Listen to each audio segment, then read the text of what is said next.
Well, good evening, good morning, good afternoon, good ever what time of day it happens to be that you are listening to the Tattoo Teacher podcast. Today I have Lauren Munday on. Yes, it's Monday like Monday, even though we're recording, I think, on a Wednesday. But anyway, I've got Lauren here. Now, Lauren has a plethora of experience. She's an educator. She's an AFL captain for in the VFL or the VWFL. She's a author, a mentor, a mindset coach, all these things. Lauren, how do you fit all that in? Hi, thank you for having me. Uh, I do bit by bit here and there and over time. That's how I fit all that in. And a mum of two, which is probably the biggest one of all those jobs and all those things. Absolutely, without a doubt, it's probably the most important job and the one with the most value. Yeah, definitely. And the one that, Now, yeah, you it can keep me sane and it can also drive me crazy. So it's a really good in between. Being a mum is something that I think makes me feel grounded and keeps my brain and my mind in the moment. But, it's obviously also a lot depending on the day and depending on how the kids are going.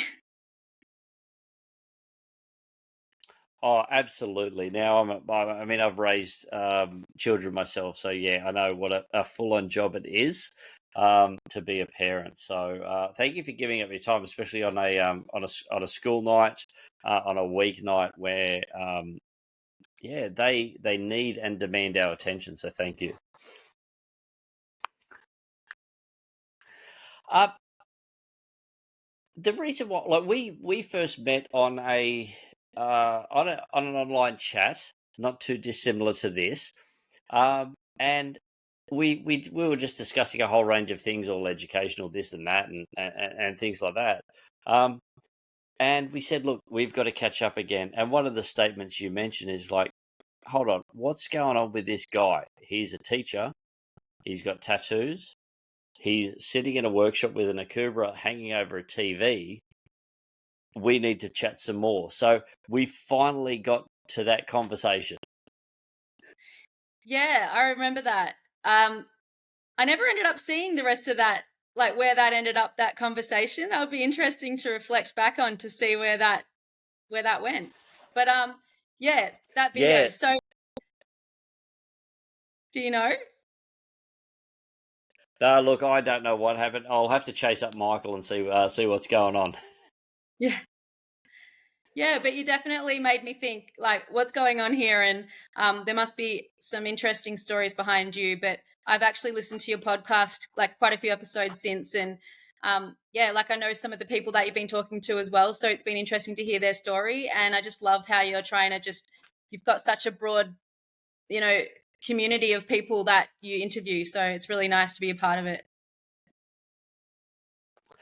Yeah, look, one of my goals is to try and get some good news out there, to get some positive stories of the challenges that we as educators face, but why we do it, how we do it, the joy that it brings, the challenges that we face. But ultimately, it's about let's put some positivity back out there um, to counteract some of that negativity that is very prevalent.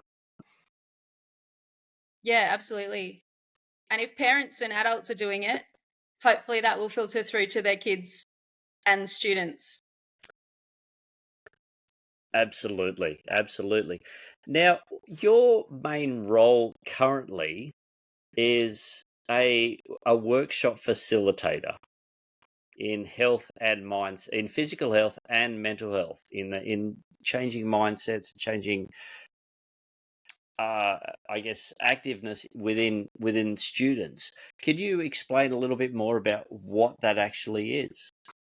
Yeah, sure. So my background is in PE teaching, and I was head of sport as well. So kind of saw it from another angle of what makes students want to participate in sport, why wouldn't they want to participate, and how does that change as they go through the year levels?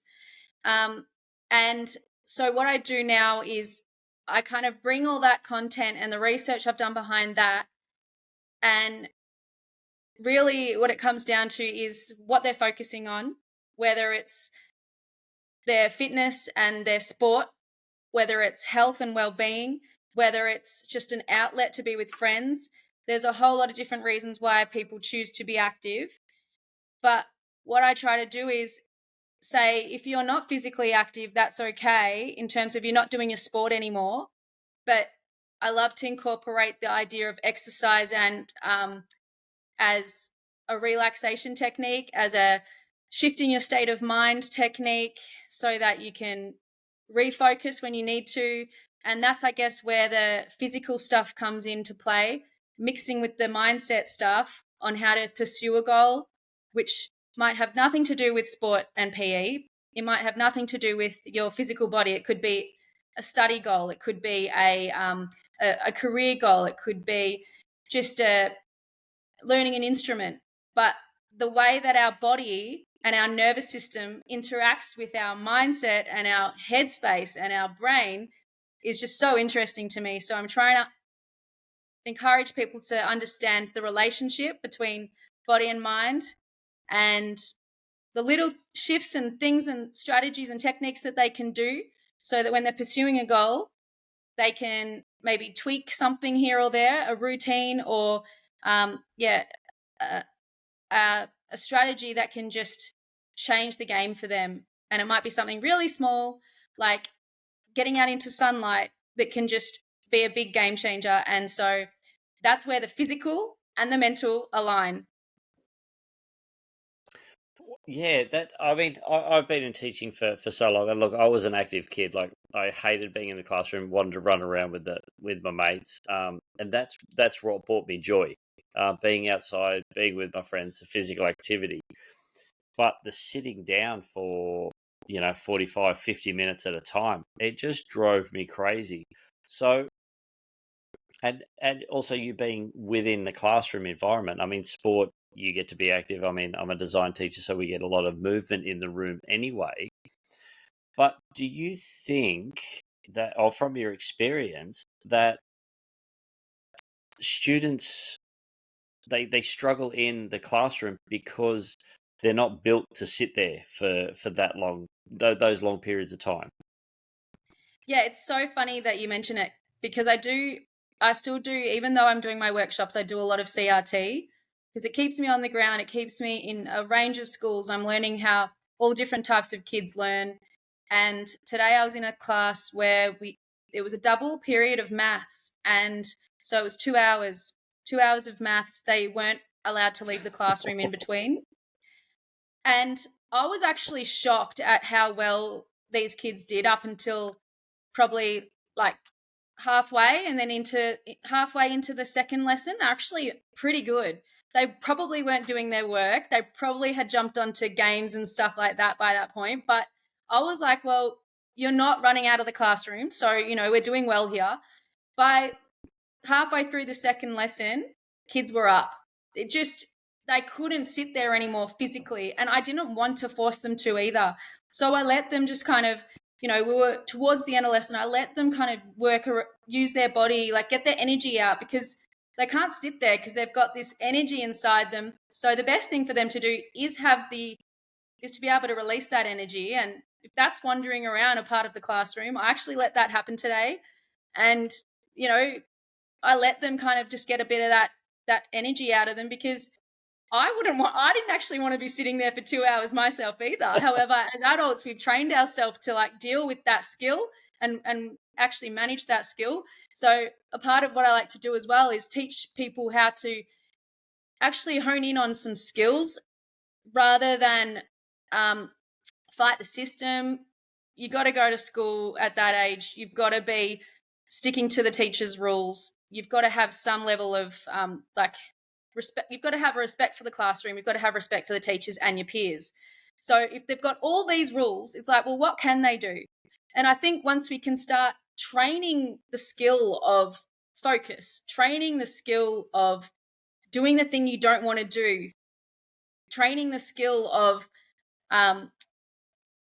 respectful communication. Like, if you want to get up, ask the teacher first, don't just do it. Like, there's actually some stuff that the students can learn that will help them to break free of the restrictions that they have and not feel so stuck by school. Yeah, I mean, that's a great statement, that they feel stuck by school. They're forced to go there. They don't want to be there. I mean, I think in general they see the ultimate goal and they see the value long term. But they in the day to day, they're just like, what the hell are we doing? Why am I doing this? Where's this going to come into play? So with that body mind conflict, how have you seen that play out, and is that what has helped drive you to move into the area that you're in?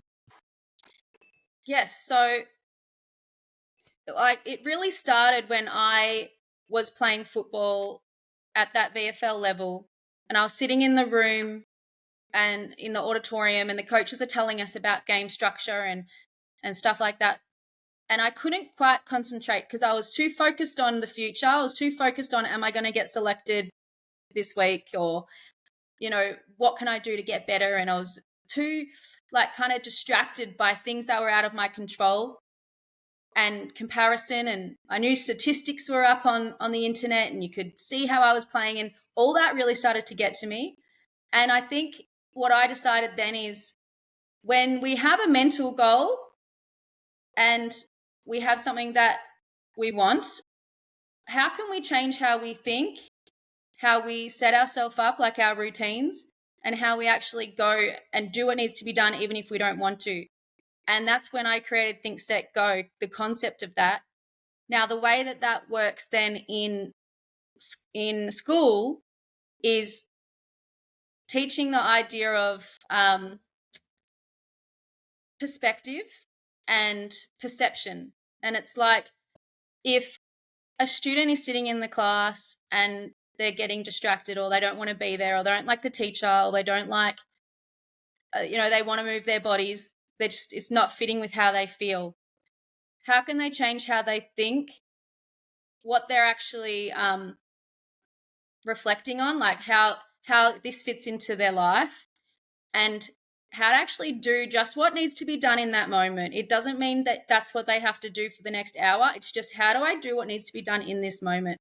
So my workshops kind of gather that information and give the students some tips and strategies on how to do one of those three things. Just shift what they're focusing on, see how this relates to life, and actually just have that self-discipline. How do I just get through the next minute here? How do I just do what needs to be done for 5 more minutes till the bell goes, or whatever it is, and just trying to think of it in short chunks, not the big picture, but just bit by bit by bit.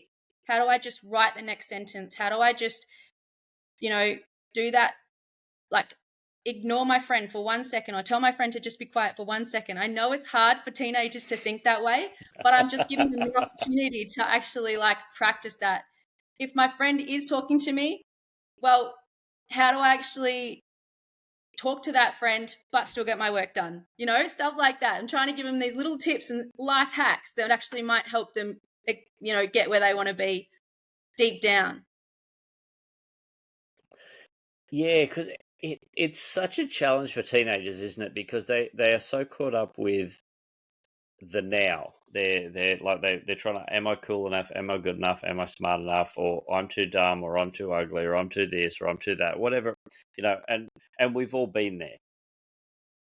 And I think that, we could give them as much information and statistics as we have, but I think without actually explaining to them that it's up to them to try and change their mindset, their understanding.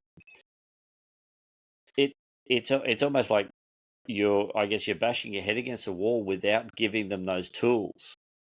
So with your program, how how have you developed those tools? Like, how do you speak to these teenagers, or how can parents speak to their kids, or other teachers speak to their students to go, "Hey, this is what, this is why, this is how." Yeah, it's going to be different for every child, because at the end of the day you're trying to relate it to them, you're trying to hit the mark that actually matters to them. So first is knowing what your kid likes and knowing what they're interested in. Obviously we talk about that a lot as teachers, so when you have that relationship you kind of know what angle to hit. So if it was sport, for example, you could talk about, find some information on a sporting star that they're interested in and track back the ups and downs through their career and what they had to do to pursue anyway through those, build that resilience, and maybe share some stories about other top level athletes or someone that they aspire to be like. And yeah, I think it's really tricky because I've been a CRT, as I said, so much, and you don't have a relationship with any of these kids. So then how do you connect with kids in a short period of time as well is a big question. And I'm finding knowing what battles to pick and making sure that, we like to sometimes have one rule for all, but this is a fine line. And I know some teachers aren't going to like me saying that, but you can't have one rule for all. It's just, we're not all made the same. And if you're going to actually have a classroom that's where learning is effective, you have to be able to be flexible. So I think if as parents and teachers, we understand that we're going to have intentions for our young people, they're going to have their own intentions. How are we flexible? How can we meet in the middle somewhere? How can we work together on this journey? How can we ride the roller coaster together and have that as a focus of, we're going to ride it with them and not try and stand in the way. And I'm thinking of like that older teen now. I'm thinking of like a year 10 student who's not in year 11, 12 yet. They're not the young ones in the school. They're kind of in the middle. They still see so much time left at school. So that's probably a key for that age group. But I am finding now that it's a lot of like the year 8 age group that's a bit tricky. I don't know if there's some skills that may not have been caught onto, and I'm generalizing here, but does seem to be year 8s are a little bit trickier than they used to be. And maybe during lockdown and COVID and all that, some skills might have not been established that used to be. But I think now we're enough past that if we are flexible in the way that we think and and we have strategies on hand, we are able to work with the student rather than hold up barriers and block them in, because I think that's what can cause them to want to have an outburst more than ever. Yeah, look, I couldn't agree with you more. And look, I couldn't agree more about the year 8s. But I see it, I'm a high school teacher, and I seek like specific year groups. So the current year 8s of this year, the year 12s, who are just about finished schooling for this year. They It's like you said, it's like, did they miss something in the unfortunate events of the lockdowns, which looked for all intents and purposes, and for the most part, looked necessary. For some, maybe extended too much. But look, we're not a political. It's not a political discussion. But again, I think they've missed some of those socialization and some of those key skills at which I don't think we actually teach, but they learn through personal play, through interaction, through being in a wider community. And I think that's stunted some of their emotional growth to a certain extent. Yes, and that's, I think, why Think Set Go is becoming quite effective. I've only really been doing these workshops for maybe a year and a half now, and as it's getting known, the purpose behind it is getting seen, which is to create flexible learners, to create flexible individuals that have that mental agility so that they can tackle what's in front of them, what's coming up, and also what was in the past, and understand that if no matter what's going on, whatever's in my control, as we've probably all heard this before, but whatever's in my control, that's awesome. I actually have stuff I can control here.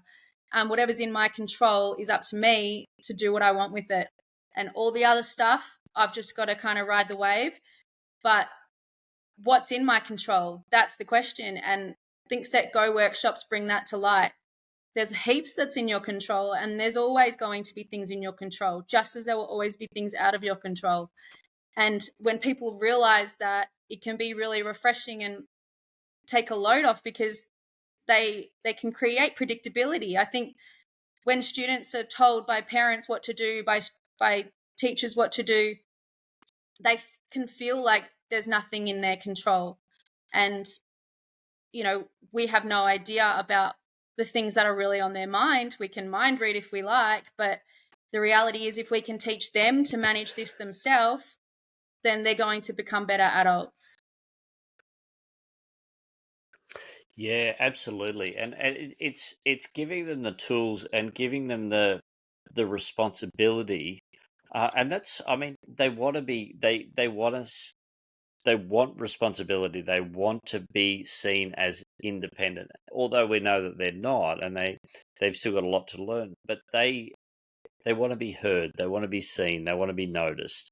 And so, yeah, by giving them decisions, it's like when when your kids are little, as they've got to get dressed because they've got to go outside.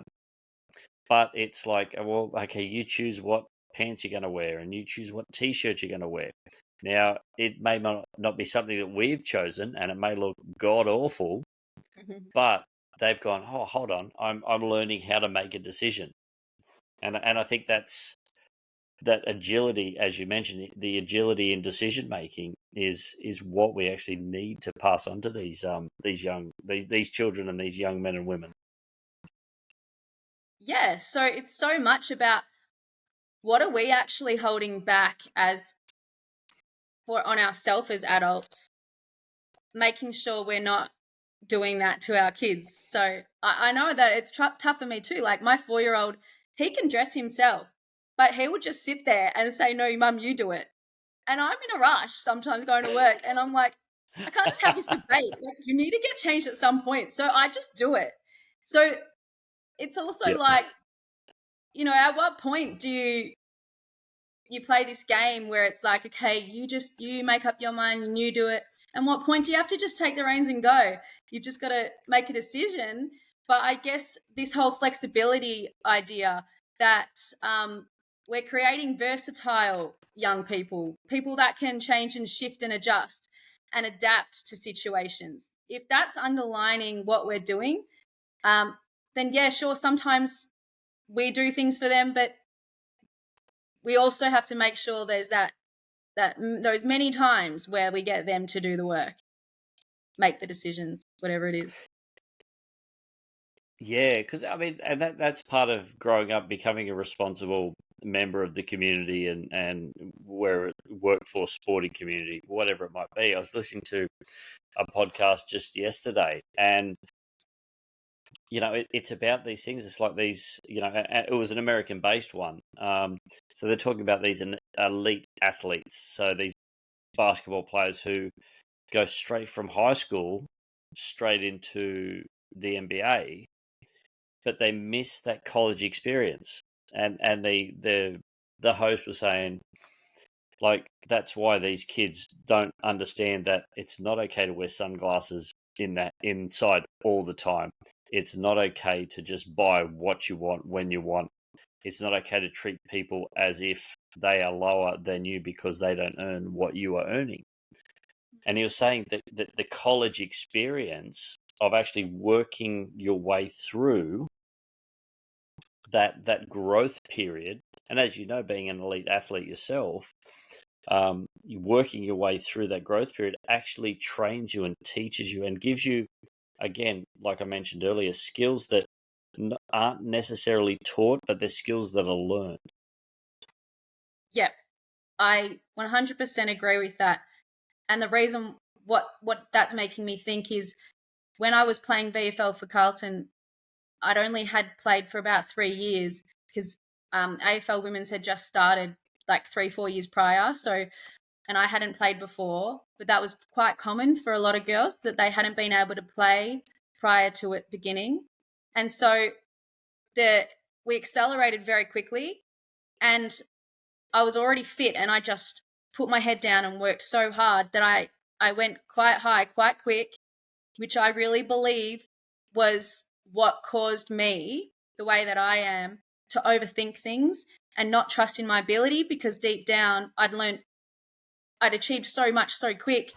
I hadn't learned some of those fundamental skills, like the resilience behind a mid-elite sport, being an athlete that's at that kind of mid-professional level. I had never learned how to cope with the pressure that can come from having a crowd, or having, like I said, statistics out on the internet every game, or that pressure that you're not going to get picked, or you are going to get picked, and then we've got an interstate game and you want to get into that team, and all that stuff I hadn't trained myself to manage.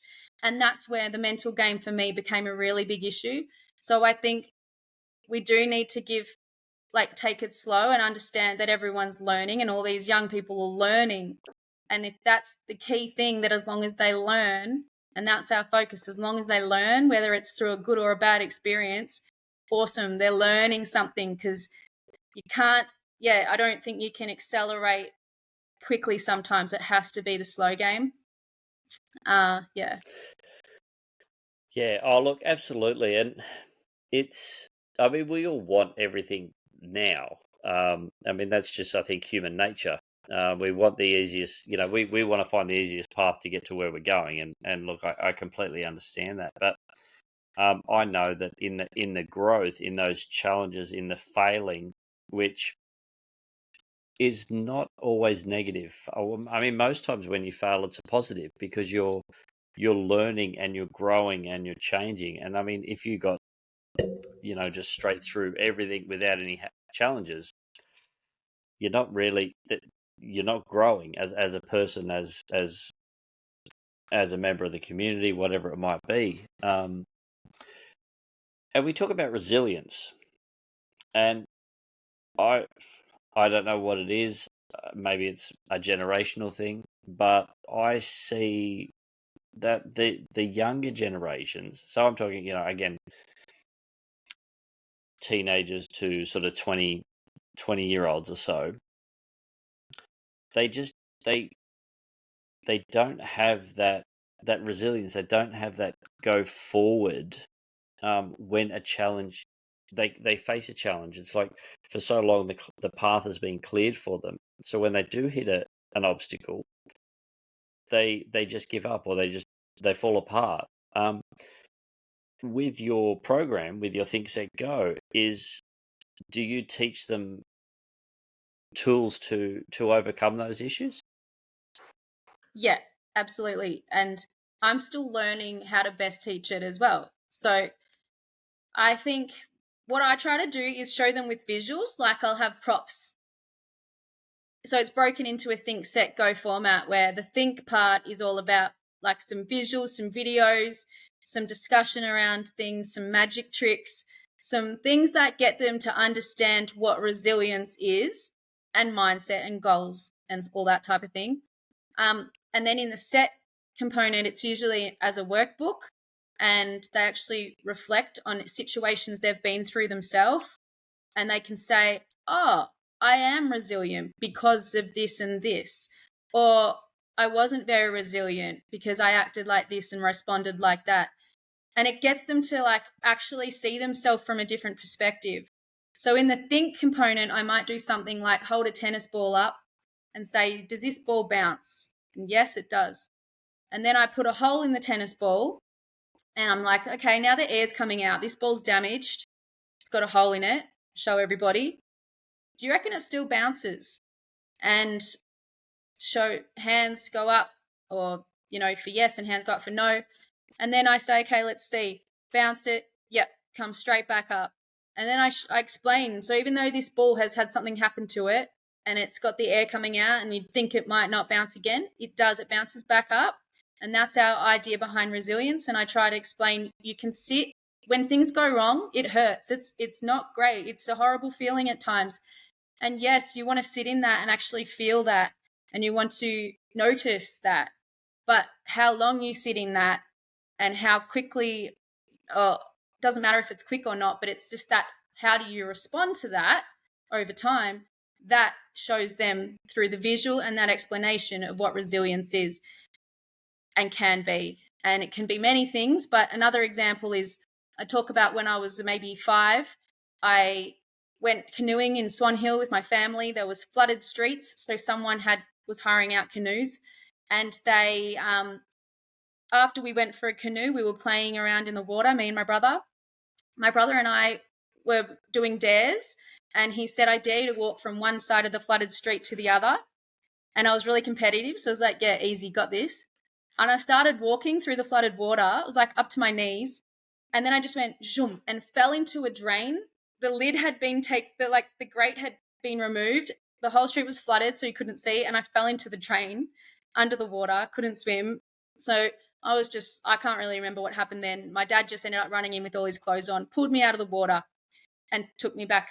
We were camping, so took me back to the campsite. And it didn't stop me wanting to swim. I've swum ever since without it being an issue. So I'll share that story. And then I'll share the footy story about how as I got up higher in the footy and all the pressure became too much for me, I started to really not enjoy the game anymore and I didn't want to be there and I didn't want to train. And I show them the difference of 2 stories where one, I was okay with it and I kept going even though something, bad happened. And the next, it hurt me so much playing football with that pressure that I ended up not wanting to play and then I ended up not playing again. And showing stories like that through the think and with visuals as well, through the think component, I think that's a really effective way to hit home and understand that concept. Then when we get them to apply it through the workbook, and then in the go section, it's usually games and activities that get them to actually, in the moment, do some teamwork activities. Like there's one where I get the students to stand on a tarp. Oh, actually, that's probably not my resilience one. The resilience one would be building a tower with the blocks and it falls over. Go again, build it up again, get higher, build it up a higher tower. And then I put pressure on them and I say, okay, time's ticking, go down, it's going 10, 9, 8, 7, 6. And they're like crumbling down and then they're trying to build it up and they crumble. And then I'll say, okay, so who felt that pressure? And they'll be like, some of them gave up. Like some of them are like, yep, felt that pressure, just gave up, didn't want to do it. And then they're feeling what resilience is like. So that's why I think Set Go is an effective, demonstration of these concepts because they understand through hearing it, seeing it, writing it, reflecting on it, and then doing it. And I think that's why I love it because it's so mixed up and it's putting my PE background into it, but it's fun for the kids as well. Yeah, it sounds and I can see that some kids will absolutely they'll just just curl into a ball and go, that's it, I give up. I can't cope with the pressure. Others are just like they're just diving in. Yeah, let's do this, and they don't care how many times it falls down. They just keep building it back up again.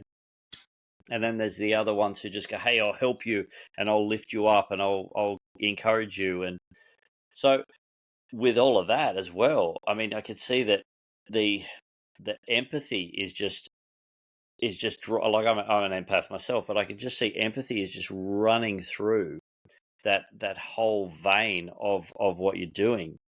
And like so many people think, empathy is just like, oh, okay, yeah, that's nice. I can sort of see what you're doing. But it's about going, no, hey, I'm in your shoes now. I'm going to lift you up. I'm going to encourage you. I'm going to do all those sort of things. So I love that you actually get them to physically feel the stress of what you've just explained. It's so hard to explain it otherwise. Like these are big adult terms and concepts. And I think like keeping it fun and lighthearted and funny and enjoyable and teamwork experiences. I think that's how we create memories, and then that memory can stick with them, hopefully for when the actual situation does occur. And, that way they're remembering, I have dealt with something like this before. I do have strategies. If we were creating boring ways of teaching this, I don't think it would be remembered when it matters. So yeah, I try to make it memorable. Yeah, absolutely. And I love that you bring your personal stories in there, that you go, hey, it's not just this is what I'm saying. This is what has happened to me. This is what I've done. This is what I've got to an obstacle, and I just couldn't go any further. So you're not only showing your successes, like falling in a drain and continuing to swim, but you're also showing your failures where it's like it got too much, but I'm still okay. I'm still moving forward. I sat in those feelings for a little while because I needed to, but I'm okay, and I then move forward. And that there's always an opportunity. So if we can become really good at seeing opportunities, life opens up. And that's how Think Set Go evolved, because of my football opportunity. I never meant for Think Set Go to happen, but because of a thing that happened to me, something came out of it. And I'm now, it's actually creepy when you look back at your life and you see all those things that didn't go well, and now look like how much better things are because of it. So reflection on things like that are really important. And it's the same with the good things. This really good thing happened. That gave me the confidence to then do the next thing, which is awesome, because then I did the next thing. So if we look for the wins, but then we make opportunities from the things that don't go so well, like, we'd be flying through life. Oh, absolutely. And look, I mean, myself, I'm quite competitive. I used to play. I grew up playing soccer, and then I moved to play AFL in Sydney. And look, I was doing quite well. I was playing with some very very talented players. Unfortunately, injury got the better of me. Um, but I was competitive. I was like, I crossed that white line, and I'm a different person. But that competitive nature in me has given me drive to do things. It's given me, and to a certain extent, you could see it as a good or a bad thing, because if someone tells me I can't do something, I'm pretty much going to almost kill myself trying to do it to prove them wrong. But if you tell me I should do something or I must do that, I'm the person in me just goes, "Hey, you don't tell me what to do. Mm. I do what I want." And so, do you bring that sort of things in? Because it's like I will literally push myself to breaking point to prove that other person wrong, or I would dig my heels in so hard to prove whatever point I'm trying to prove at that point. I get you. Yeah. See, I did a bit of research into some studies. When I try to relate this to students, I want to bring in scientific research that's actually interesting. And the one thing that I share is, there was a study done on mice, and they were running on the wheel. They had one mouse run whenever it wanted to, and they measured its health data.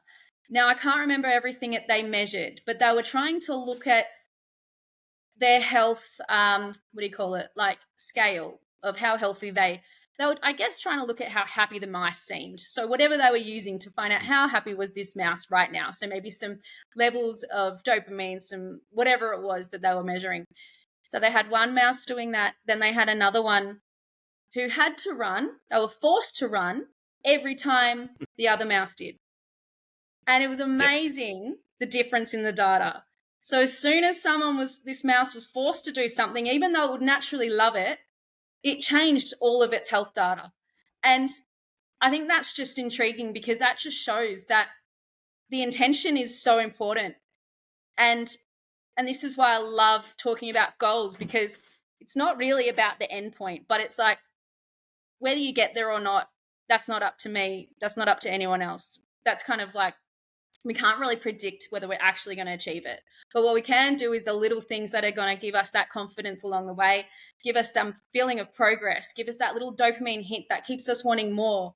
And if we target the intention right, then people will feel excited about things rather than, I want to prove you wrong. I mean, I don't want to do it because you said it. It's like that person just has worded it wrong. There is a tact to encouraging people to try new things and to do things and to reach new goals.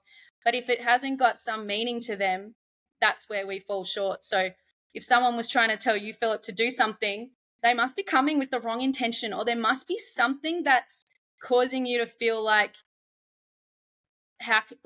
that negative feeling. Because I'm sure that there would also be someone who a different person could probably say the same thing and it would actually work for you. Like sometimes it's the person, 100%. the tone, the way they say it, their intention behind it that makes the difference. So it's like thoughtful teaching. It's like if we're trying to encourage our students to excel in a certain way, be strategic in how you talk about that. So there's no pressure. Instead, they actually want that goal too. Yeah, I guess it's about building relationship, isn't it? It's about building trust, building that rapport with whoever it may be, to go, hey, I can see that you can do this. I can, you've got it in you. I can see that you've got it in you, rather than going, pointing the finger type of thing. And yeah, It's hard when it's interesting. teachers have curriculum and things they have to get done, and assessment that has to get done, that no, not even the teacher has designed that, so it's hard when there's all these restrictions on what we have to present to students too. Oh yeah, absolutely. And I guess the older we get, the more we see things that go, what's the point for this? The less motivation we have to do it. So it's almost to the kids. It's like, what's the point of doing this? So there's no motivation behind it. So it's adjusting that mindset of what's the reasoning, and how can someone actually communicate that to me in a way that I can understand, or as a teacher, how can I communicate to my students the reasoning behind it so that they see the value within what we're trying to do with them.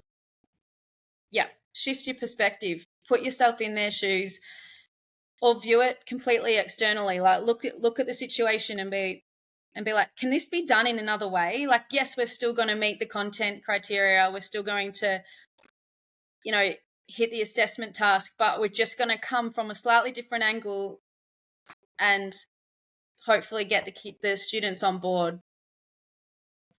Yeah, absolutely.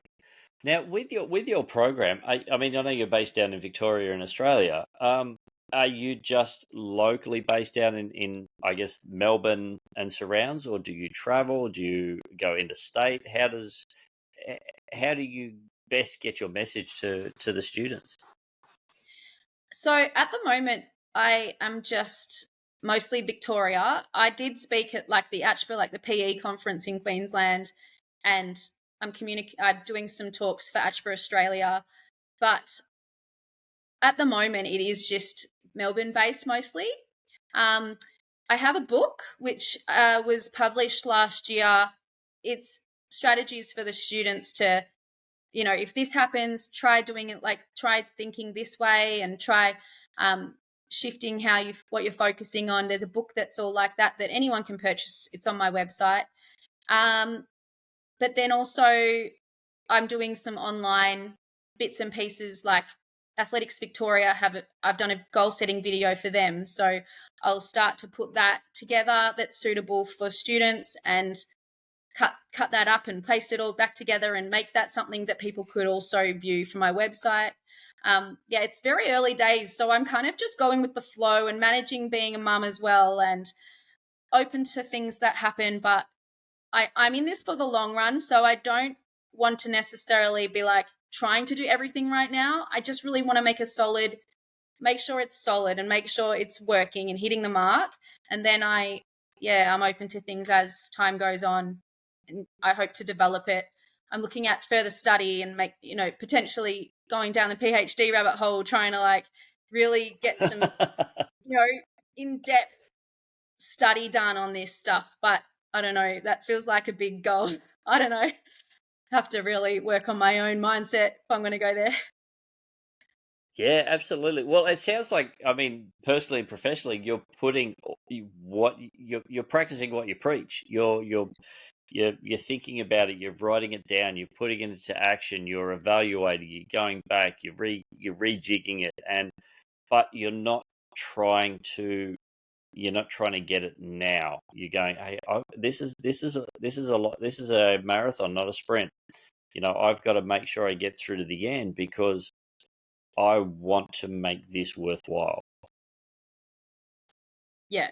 I don't want it to be like my footy career where I go too hard, too soon, and I just end up being like overwhelmed. I want this. I do still feel overwhelmed at times, but I love this, and I want this to just really be something that I maintain the energy for and have some other people join in with me one day. I want to have other facilitators. Like I want a group of people around me because I'm very much just on my own at times. I've had other facilitators throughout last year, but really it's very much a lonely thing at the moment, because it's so early days. So I'm getting a lot of support, but it's just eventually I do want this to be more of a team effort. So yeah, there's a lot that will evolve over time. I know that.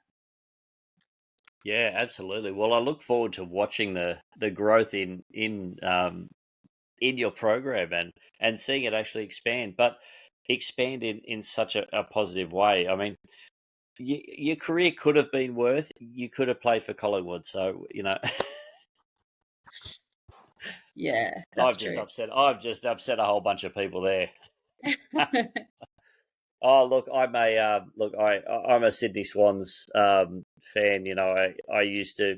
I'm showing my age is when they just moved up from South Melbourne, and I think when we went to watch the games at the at Sydney Cricket Ground, I think there were more people working at the venue than there were supporters. So, Oh no. so yeah, we'd finish our game of footy, and then we'd have a shower, and then we'd jump on the train and head into the SCG and watch the Swans lose. So, Yeah. Hey, it's all good fun. absolutely. Now, Lauren, just before we wrap up, because I know, like, we've still got, which is so bizarre on the east coast of Australia that we have two separate time zones. So I know it's getting a little bit late for you. But just before we wrap up, just a couple of final questions.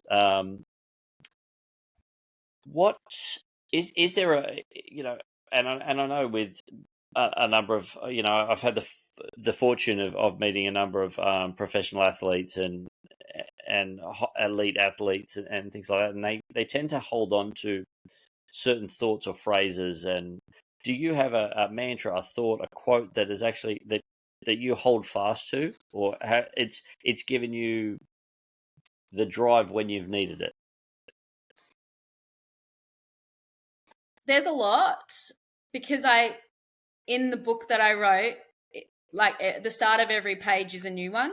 So I now don't know there's just so many that I've been like looking at and really love. So what would I say?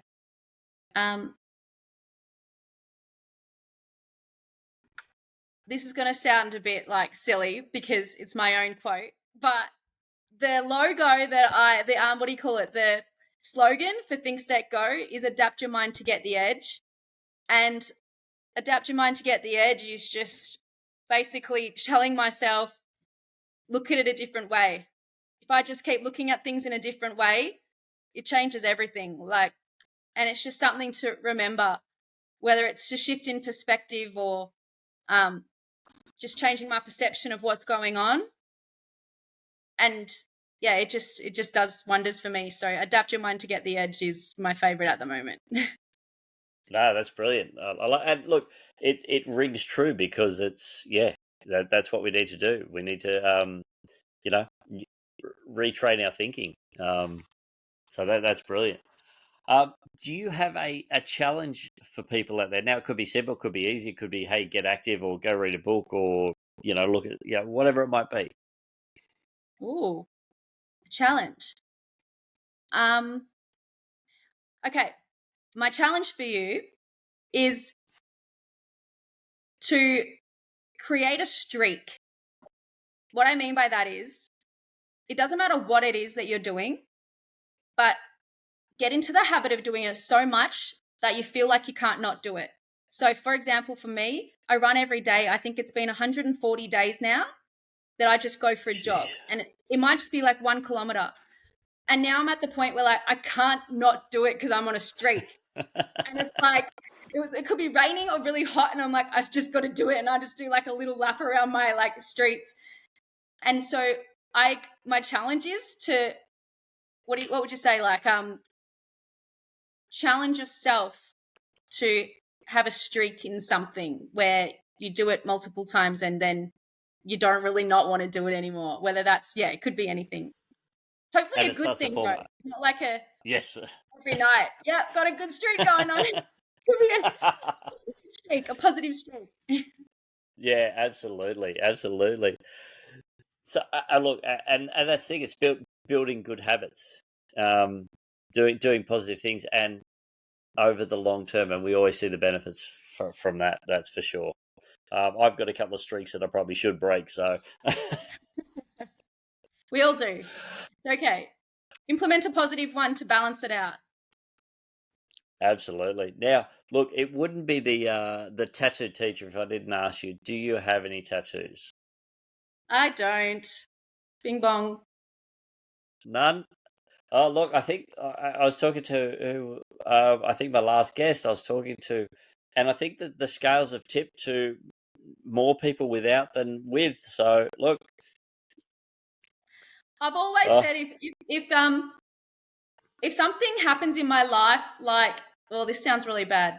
Like if someone died that I was really close to, then I might, and no one has. So I'm quite glad I don't have a tattoo right now. But let's just, as time goes on, maybe there'll be something that makes me think, oh, I want that on me right now, but I don't at the moment. Yeah, no problem. Look, if you can keep your skin clean, I would 100% recommend it because it's an addictive hobby.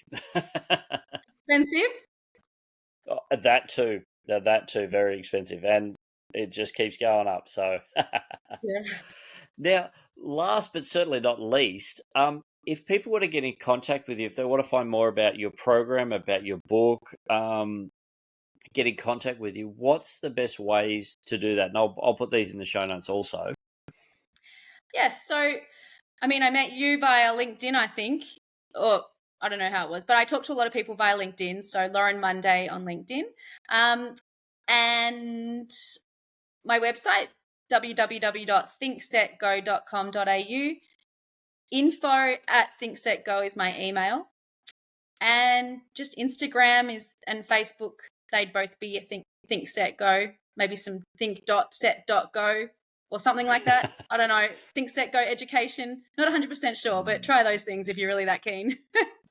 All right. Well, I'll find them and I'll put all the links in the show notes for people who are listening. I'll give you the right ones.